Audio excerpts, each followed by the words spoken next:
મિત્રો, સંવાદમાં આપ સૌનું સ્વાગત છે. મને સ્પર્શવામાં છે ખતરો જ ખતરો, મને નાગ કન્યાએ ચુંબન કર્યું છે. સ્નેહી પરમાર. અદ્ભુત શાયર, માટીનો માણસ, એકદમ સરળ શાયર, સીધી સાદી વાત અને સચોટ વાત એ કેવી રીતે કહી દે, એ તો ખરેખર માણવા જેવો શાયર છે. એ કે બોલ, તને કઈ જગ્યાએ રહેવું છે રાજી ખુશીથી? બોલ, તને કઈ જગ્યાએ રહેવું છે રાજી ખુશીથી? મેં મારા બે શ્વાસની વચ્ચે તારી જગ્યા રાખી છે. વાહ! મેં મારા બે શ્વાસની વચ્ચે તારી જગ્યા રાખી છે. એટલે શહીદા એવોર્ડથી સન્માનિત કવિ સ્નેહી પરમારની આજે આપણે વાતો કરશું, એમને મળશું. આપણે એમની પાસે પણ એમની ગઝલ સાંભળશું. કવિ શ્રી સ્નેહી પરમાર, એક અધ્યયન. આ વિષય પર હેમચંદ્રાચાર્ય ઉત્તર ગુજરાત યુનિવર્સિટી પાટણમાં ડૉક્ટર નિતેશ ચૌધરીએ એમફિલની પદવી પ્રાપ્ત કરી. સ્નેહી પરમાર પર અને એમના બે કાવ્ય સંગ્રહ પીડા પર્યંત અને યદા તદા ગઝલને કેન્દ્રમાં રાખીને એમની કવિતા કલાને પ્રમાણીને સંશોધન દ્રષ્ટિથી એમણે થીસીસ લખી. તો તમે વિચારો કે આ કવિ કેટલો મોટો છે અને સાથે કેટલો માટી સાથે જોડાયેલો સરળ છે. તમને એની એક ગઝલના થોડાક શેર કહું. આમ તો મને એ હક નથી, પણ છતાંય કહી દીધું. અમે તો સાવ ખુલ્લે આમ કહી દીધું, તમે અમને ગમો છો, જાઓ. ખુલ્લે આમ કહી દીધું. અમે તો સાવ ખુલ્લે આમ કહી દીધું, તમે અમને ગમો છો, ખુલ્લે આમ જાઓ. કહી દીધું. નથી આવડતા કોઈ દાવ, ખુલ્લે આમ કહી દીધું. નથી આવડતા કોઈ દાવ, ખુલ્લે આમ કહી દીધું.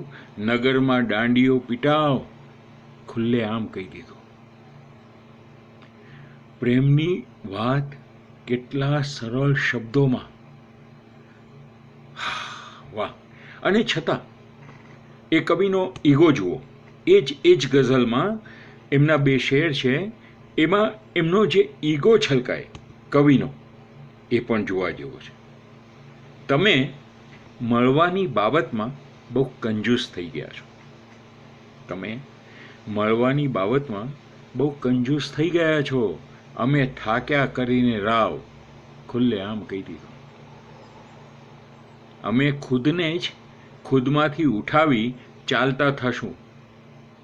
અમે ખુદને જ ખુદમાંથી ઉઠાવી ચાલતા થશું, પછી પૂછશે નહીં કોઈ ભાવ, ખુલ્લે આમ કહી દીધું. વાહ! તો આજે આપણે સ્નેહી પરમાર સાહેબની વાતો કરશું, એમને મળશું, એમની ગઝલ પણ સાંભળશું. મારી સાથે આ પ્રોગ્રામમાં આજે જોડાવાના છે હિમલ પંડ્યા. એ પણ બહુ મોટા શાયર છે અને મેં એમને પછી વિનંતી કરી કે સ્નેહીભાઈ વિશે, સ્નેહીભાઈનો પરિચય જો કોઈ આપવાનો હોય તો તમે આપો. એટલે હેમલભાઈ આપણને સ્નેહીભાઈનો પરિચય કરાવશે. સાથે ડૉક્ટર ફિરદોસ દેખૈયા જોડાશે. અને એમની તો આદત છે ને, એ તો મિત્ર છે, એટલે એમને કહેવું પડે કે બોસ ઓપરેશન ના કરો તો કાંઈ નહીં, પણ ગિટાર લઈને ગઝલ ગાશો તો તૈયાર સાહેબ. એટલે ફિરદોસ દેખૈયા સાહેબ આપણી સાથે જોડાશે. હેમંત ચૌહાણ, હા, એ મોટા પ્રખ્યાત ભજનિક, લોકગાયક, એમણે સ્નેહી પરમાર વિશે કંઈક કહ્યું છે. એ પણ જોડાશે, કારણ કે હેમંતભાઈના સન મયુર ચૌહાણ એમણે સ્નેહી પરમારની એક ગઝલ ગાઈ છે, અને એ ગઝલની બાંધણી કરવા માટે હેમંતભાઈએ જે થોડા વાક્યો વાપર્યા હતા એ આપણે જોશું. અને છેલ્લે મારા પ્રિય મિત્રનો, આશિષ દેસાઈનો, હેમાબેનનો દીકરો આલાપ દેસાઈ, એ આપણને સ્નેહી પરમારની એક ગઝલ પણ સંભળાવશે. તો શરૂ કરી. સાંપ્રત ગુજરાતી કવિતાનો એક સતત આંખ સામે રાખવો ગમે એવો ચહેરો એટલે કવિ સ્નેહી પરમાર. ગુજરાતી કવિતાને નોખી દિશા અને અનોખો અવાજ બક્ષનાર કવિઓમાં અગ્રીમ હરોળમાં મૂકવું પડે એવું આ નામ. સાહિત્યિક પ્રવૃત્તિઓથી ધમધમતા અને સતત સાહિત્યિક નિસ્બત ધરાવતા એવા નાનકડા ગામ બગસરાનો આ કવિ કલાપીના હેત અને રમેશ પારેખની હૂંફ તળે વિકસીને ગુજરાતી કવિતાનો એક મનગમતો પડાવ સાબિત થયો છે. કવિશ્રી ચંદ્રકાંત શેઠ અને શાયર જલન માત્રી સાહેબને એમની કવિતામાં પોતીકું તેજ દેખાયું. કવિ રાજેશ વ્યાસ મિસ્કીને કહ્યું કે સ્નેહીની કવિતામાં મને ગુજરાતી ગઝલની નવી ચાલ વર્તાય છે. કવિશ્રી ચંદ્રકાંત ટોપીવાળાને સ્નેહીની કવિતામાં એની નિખાલસતાનું પ્રતિબિંબ સ્પર્શ્યું. તો કવિ વિનોદ જોશીએ તો ત્યાં સુધી કહ્યું કે સ્નેહી પોતાની કવિતામાં આપણી પરંપરાગત માન્યતાઓનો શિરચ્છેદ કરે છે અને પછી એની જગ્યાએ પોતાનું માથું મૂકી આપે છે. સ્નેહી પરમાર અણબનાવોમાંથી પણ તોરણ ગૂંથતો અને ઘરમાં સીધા આવતા તડકાને વૈભવ સાથે સરખાવતો, નવા કલ્પનો, પ્રતીકો અને વિરોધાભાસોને પ્રયોજતો કવિ. ઉઠવાની આવડતને જ બેસવાની લાયકાત ગણાવીને એણે આપણને સભા પાત્રતાની એક એવી ઉત્તમ ગઝલ આપી છે કે જે નિશંકપણે આપણી ભાષાની શ્રેષ્ઠ કવિતાઓમાં પોતાનું સ્થાન અંકિત કરે છે. કવિની સાહજિકતા અને નિખાલસતાનું દર્શન થાય એવા કેટલાક શેર ટાંકવાનું અહીં ચોક્કસ મન થઈ આવે કે જે સમજે છે નાનો માણસ પોતાને, જે સમજે છે નાનો માણસ પોતાને, એની નીચે નાની લીટી કરવી છે. જે સમજે છે નાનો માણસ પોતાને, એની નીચે નાની લીટી કરવી છે. ને તું સાચો છે કહેવા ખુદ તું ઉઠે છે. તું સાચો છે કહેવા ખુદ તું ઉઠે છે. ઘી પણ સાચું હોય તો ખુશ્બુ ઉઠે છે, ને એને લીધે થોડા ઓછા પાપ થયા છે સાંજ લગી. એને લીધે થોડા ઓછા પાપ થયા છે સાંજ લગી. સારું છે કે પગના તળિયા વચ્ચે થોડા પોલા છે. સ્નેહી એક એવો કવિ છે જેની કવિતા વ્યાસપીઠ પરથી પણ કહેવાય, વિધાનસભામાં પણ રજૂ થઈ અને વિદ્યાલયોમાં ભણાવવામાં પણ આવે છે. સભા પાત્રતા ગઝલ ધોરણ 10ના પાઠ્યપુસ્તકમાં સ્થાન પામી છે. વર્ષ 2004માં સ્નેહી દ્વારા આપણને પીડા પર્યંત નામનો સંગ્રહ મળ્યો, જેને નાનાભાઈ જેબલિયા પારિતોષિકથી સન્માનિત કરવામાં આવ્યો. વર્ષ 2015માં સ્નેહીએ યદા તદા ગઝલ નામનો સંગ્રહ આપ્યો. આ સંગ્રહને ગુજરાતી સાહિત્ય અકાદમીના શ્રેષ્ઠ પુસ્તક તરીકેનું સન્માન પ્રાપ્ત થયું. આ ઉપરાંત શૈદા એવોર્ડ અને કાવ્ય મુદ્રા એવોર્ડ એ સ્નેહી પરમારની કવિતાને મળેલા ગૌરવપ્રદ સન્માનો છે. ટૂંક સમયમાં એમનો ત્રીજો સંગ્રહ આપણી સમક્ષ આવી રહ્યો છે, જેમાં ગઝલ સિવાયના અન્ય કાવ્ય સ્વરૂપો પણ રજૂ થવાના છે. આ કવિની અને એમની નિખાલસતાને સ્પર્શતી કેટલીક રચનાઓના અમુક શેરને અત્યારે માણીએ કે બાજુના ઘરને આવી જરા અમથી હેડકી. બાજુના ઘરને આવી જરા અમથી હેડકી, મારા ઘરે રાતભર ઉજાગરા કર્યા. બાજુના ઘરને આવી જરા અમથી હેડકી, મારાય ઘરે રાતભર ઉજાગરા કર્યા ને વર્ષોથી એ ઝાડની માથે એકે ફળના બેઠું છે. વર્ષોથી એ ઝાડની માથે એકે ફળના બેઠું છે. વર્ષોથી એ ઝાડની નીચે રાંદલમાનું દેરું છે. વર્ષોથી એ ઝાડની માથે એકે ફળના બેઠું છે. વર્ષોથી એ ઝાડની નીચે રાંદલમાનું દેરું છે. એને ખુદની દિશા જડેલી છે. એને ખુદની દિશા જડેલી છે. એ પરત કાંઠેથી વળેલી છે. ઠારવાની છે આગ કોઈની. ઠારવાની છે આગ કોઈની. એ જ કારણથી એ તપેલી છે ને આગ કરતાંય ભૂખ વસમી છે. આગ કરતાંય ભૂખ વસમી છે.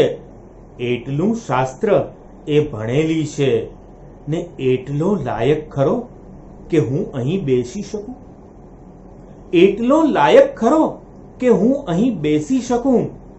એટલું પોતાને પૂછ્યું હોય તે બેસે અહીં ને એટલું પોતાને પૂછ્યું હોયની બીજી ક્ષણે. એટલું પોતાને પૂછ્યું હોયની બીજી ક્ષણે આ સભામાંથી જે ઉઠ્યું હોય તે બેસે અહીં.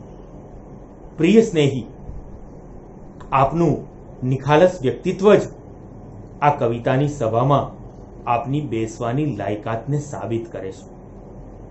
ગુજરાતી કવિતાની સભા આ સ્નેહાળ વ્યક્તિત્વ અને અસાધારણ કાવ્યત્વથી સભર રહે તેવી શુભકામનાઓ. થેન્ક્સ હિમલભાઈ. હવે આપણે ફિરદોસ દેખૈયા સાહેબ પાસે એક ગઝલ સાંભળીએ. એક ના બે ન થાય એવા છે. એટલે સ્નેહીભાઈ ઘણીવાર ઈશ્વરને, પ્રેમિકાને સેમ લેવલ પર ક્યાંક મૂકીને પણ વાત કરતા હોય છે. મને એમની એક ઈશ્વર પરની ગઝલ પણ બહુ ગમે છે. થોડાક શેર છે. માણસની આંખે જોયો છે કેવળ પાણા જેવો ઈશ્વર. માણસની આંખે જોયો છે કેવળ પાણા જેવો ઈશ્વર. પંખીની આંખે તો જોયો ઘઉંના દાણા જેવો ઈશ્વર. એની ગૂંચો આજ નહીં તો કાલ ઉકલશે. એની ગૂંચ આજ નહીં તો કાલ ઉકલશે એવી આશે. મારી 100 પેઢીએ સેવ્યો એક ઉખાણા જેવો ઈશ્વર. તમને છૂટ છે, તમને જે સમજાય તમારે એમ સમજવું. તમને છૂટ છે, તમને જે સમજાય તમારે એ સમજવું. સામે બેસો ત્યારે લાગે ખાલી ભાણા જેવો ઈશ્વર. તૂટશે તો સંધાશે નાય વેદ પુરાણો ઉપનિષદથી. 2 જણ વચ્ચે ગૂંથાયેલો તાણા વાણા જેવો ઈશ્વર. બીજા કોઈની સામે મસ્તક ઝૂકે ન સ્નેહીનું. બીજા કોઈ રૂપની સામે મસ્તક ઝૂકે ન સ્નેહીનું. લાવો મારા જેવો અથવા મારા ગાણા જેવો ઈશ્વર. યદા તદા ગઝલમાં આ ગઝલ છે. સાહેબના 2 સંગ્રહ છે. એક 2004માં બહાર પડેલો, એક પણ કોપી એની અવેલેબલ નથી. પછી બીજો 2015માં આવ્યો. વચ્ચે 11 વર્ષ શાંતિથી એમણે રાજ કર્યું કવિતાના ક્ષેત્રે, પણ ગઝલ સંગ્રહ બહાર લઈને આવ્યા નહીં. યદા તદા ગઝલ 2015માં લઈને આવ્યા, પણ અપ્રાપ્ય છે. એટલે બધાએ હવે સ્નેહીભાઈને સતત કહેવું પડે કે પુનરાવૃત્તિ પબ્લિશ કરો. નવો ગઝલ સંગ્રહ બની રહ્યો છે, અથવા તો નવો સંગ્રહ બની રહ્યો છે કે જેમાં ગઝલો સિવાયનું પણ ઘણું બધું આવશે એવું સાંભળ્યું છે, ખબર નથી. અને પ્રકૃતિ પ્રેમી તો છે જ માણસ. એટલે પછી ઘણીવાર એમને એમ કહેવું પડે કે સાહેબ, આપને કાગળો ન છાપવા હોય ને તો એની આવૃત્તિ પબ્લિશ કરો, પણ કરો. લોકોને આપો, એમના ચાહકોને. એમનો શું વાંક? મારો શું વાંક? હું એમને પ્રેમ કરતો હોય કે મારો વાંક થોડો છે? નહીં ને. Anyway, ફિરદોસ દેખાયા સાહેબ ભડકશે મારી પર. એમની ગઝલ આવી રહી છે અને એમની સાથે છે ડૉક્ટર સ્મિત મહેતા, જેમને પિયાનો પર એમની સાથે સંગત કરી રહ્યા છે. એટલે બંને ડૉક્ટરો આપણને એક સરસ ગઝલ સ્નેહીભાઈની સંભળાવવાના છે. એકના બે ન થાય એવા છે. એટલે આમ તો સ્નેહીભાઈ એવા જ છે કે જે એકના બે ન થાય, પણ સ્નેહીભાઈ કોની વાત કરે છે એ ખાલી સ્નેહીભાઈને ખબર.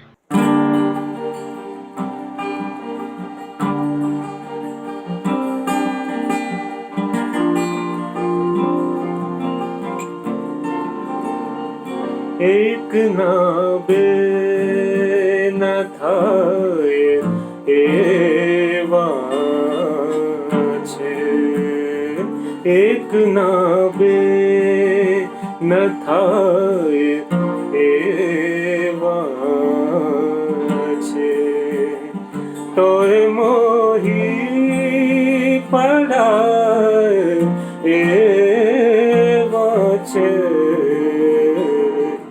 એક ના બે ન થાય એવા છે.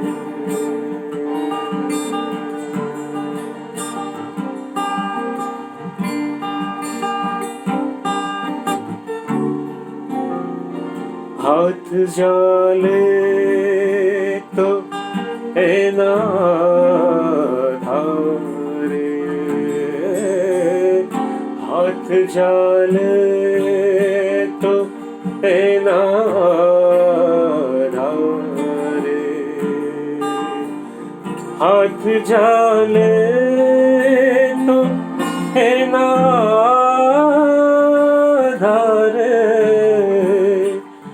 ઊંચે ઉડી શકાય એવા છે. ઊંચે ઉડી શકાય એવા છે.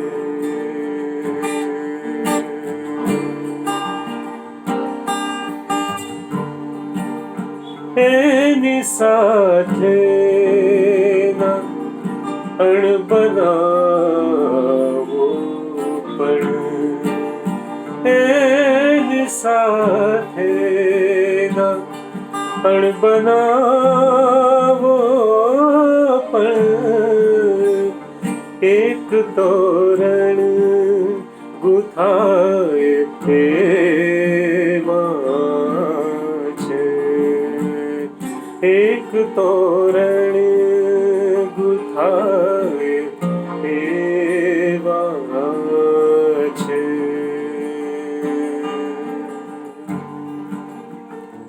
માર્ગ કેવા છે એની જુલ્ફોના,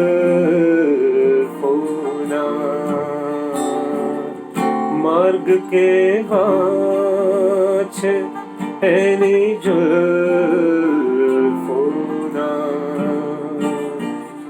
માર્ગ કેવા છે એની જુલ્ફોના, હાથ સોનાના થાય એવા છે. હાથ સોનાના થાય એવા છે. તોય મોહી પડાય એવા છે. એક ના બે ન થાય એવા છે. એક ના બે ન થાય એવા છે. એક ના બે ન થાય એવા છે.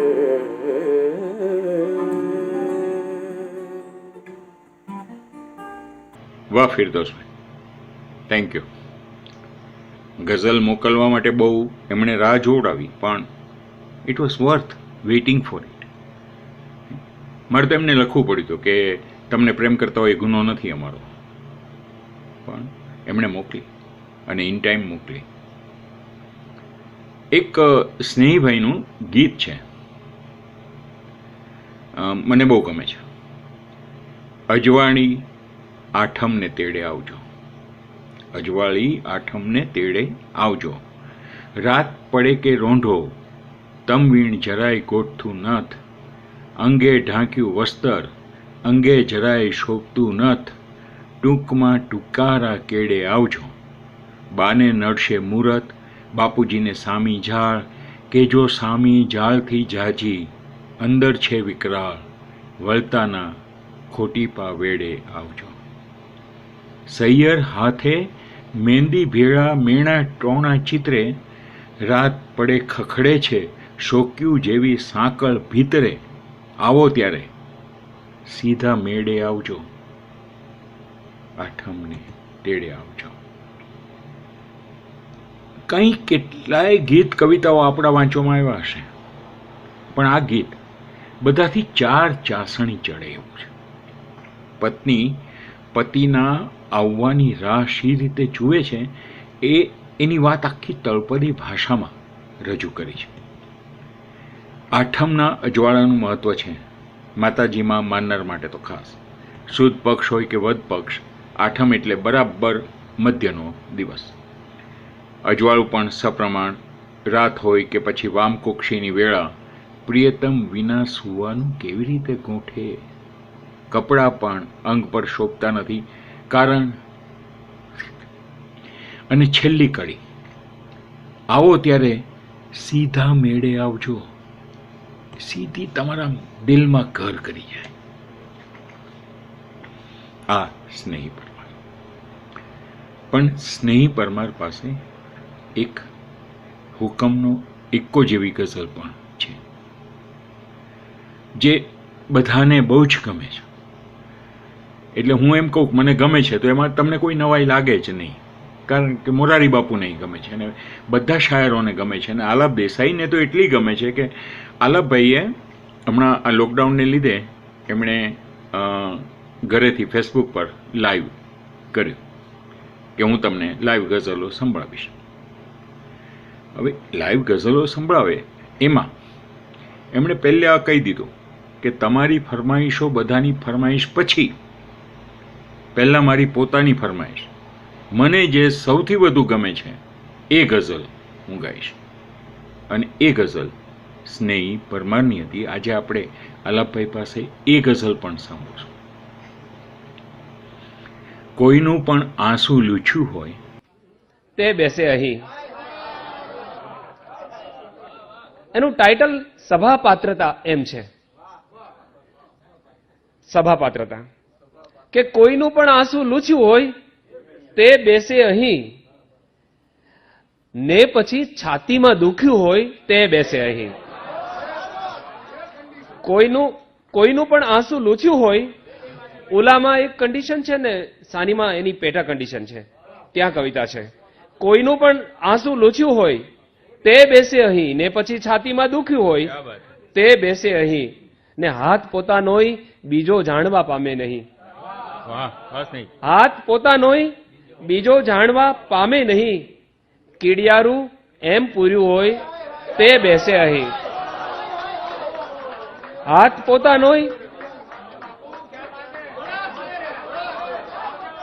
પોતાનોય બીજો જાણવા પામે નહીં, કીડિયારું એમ પૂર્યું હોય તે બેસે અહીં. અને સૂર્ય તપતો હોય એનો મધ્યમાં, ને તે છતાં સૂર્ય તપતો હોય એનો મધ્યમાં, ને તે છતાં કોઈના ચરણોમાં ઝૂક્યું હોય. વાહ! સૂર્ય તપતો હોય એનો મધ્યમાં, ને તે છતાં કોઈના ચરણોમાં ઝૂક્યું હોય તે બેસે અહીં. અને હાથ વચ્ચે નામ ઘૂંટ્યું હોય તે બેસે અહીં. પણ હવે એની શરત જુઓ.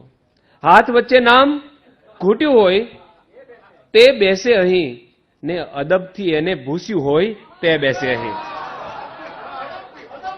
ને અદબથી એને ભૂસ્યું હોય તે બેસે અહીં. અને એટલો લાયક ખરો કે હું અહીં બેસી શકું? એટલો લાયક ખરો કે હું અહીં બેસી શકું? એટલું પોતાને પૂછ્યું હોય તે બેસે અહીં.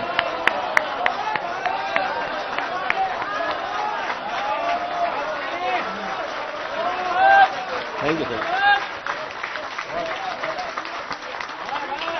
કઈ દોબારા મગતા દોબારા. એટલો લાયક ખરો કે હું અહીં બેસી શકું? એટલું પોતાને પૂછ્યું હોય તે બેસે અહીં. અને હવે શેર જુઓ કે એટલું પોતાને પૂછ્યું હોય ની બીજી પડે. એટલું પોતાને પૂછ્યું હોય ની બીજી પડે. આ સભામાંથી જે ઉઠ્યું હોય, ક્યાં વાત.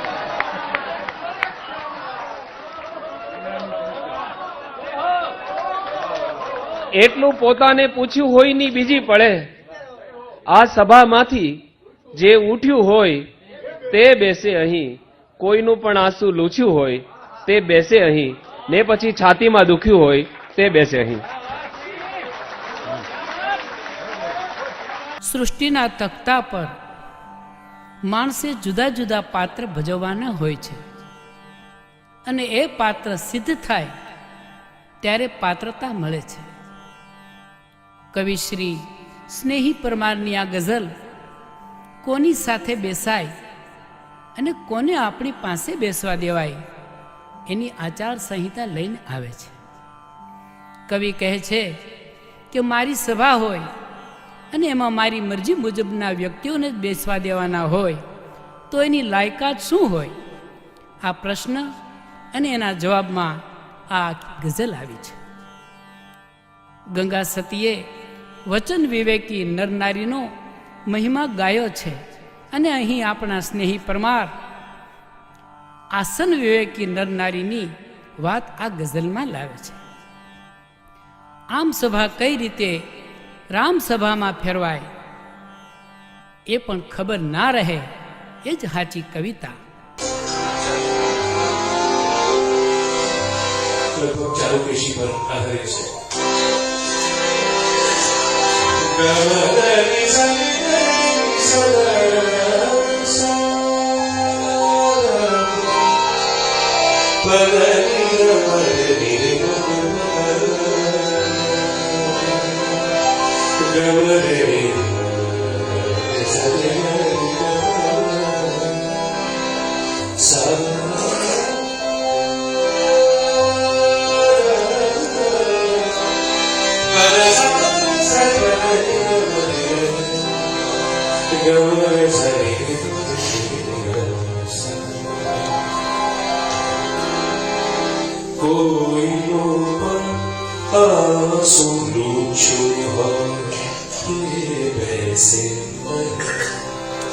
પાત્રતાની ગઝલ છે કે તમે પોતાની જાતને અંદર પ્રશ્ન પૂછો છો કે તમે કાબિલ છો આ કામ કરવા માટે, અહીં બેસવા માટે. એ ગઝલ છે.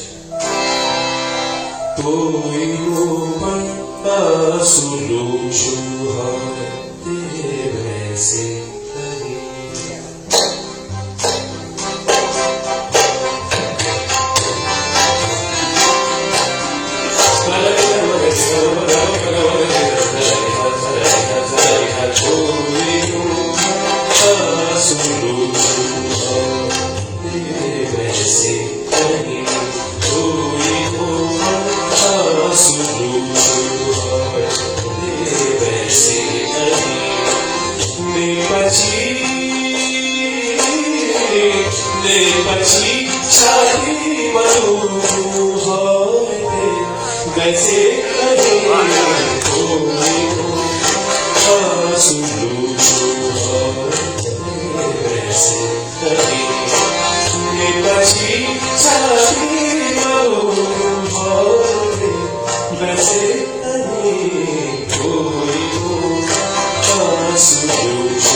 હાથ વચ્ચે નામ ઘૂંટ્યું હોય તે બેસે નહીં ને અદબથી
કોઈ માણસ પોતાની કારકિર્દીની ક્લાઇમેક્સ પર હોય ને તે છતાં સૂર્ય તપતો હોય તેનો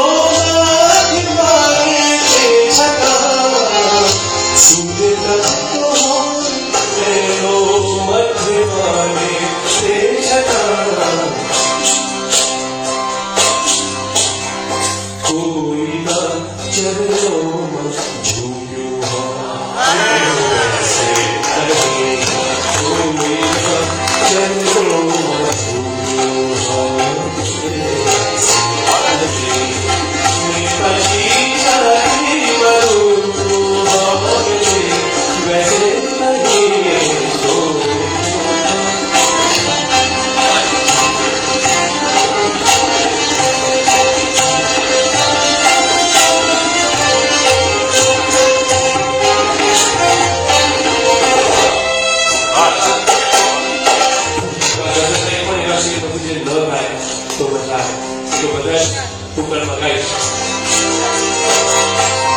હાથ પોતાનો બીજો જાણવા પામે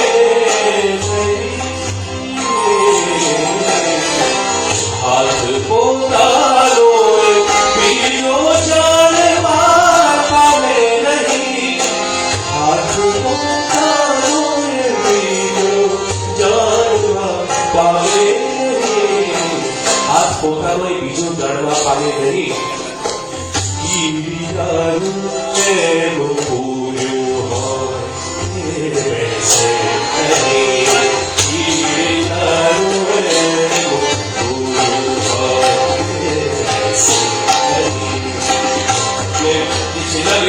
બંને એક સાથે ગવાવા જોઈએ બોલાય ત્યારે સાથે બોલાય છે પણ આમાં ગાવા પડશે છૂટા પણ એનો અર્થ એકબીજામાં જાય છે એટલે કહ્યું ને સભા પાત્રતા એની વાત આ વિષયમાં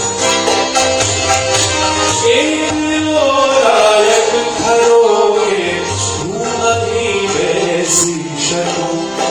પોતાની જાતને સવાલ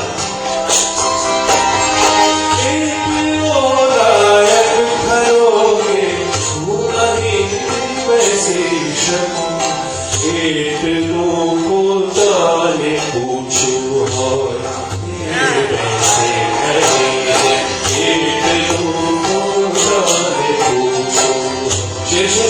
એટલો લાયક ખરો કે હું અહીં બેસી શકું એટલું પોતાને પૂછવું હોય તે બેસે અહીં ને ચલો છે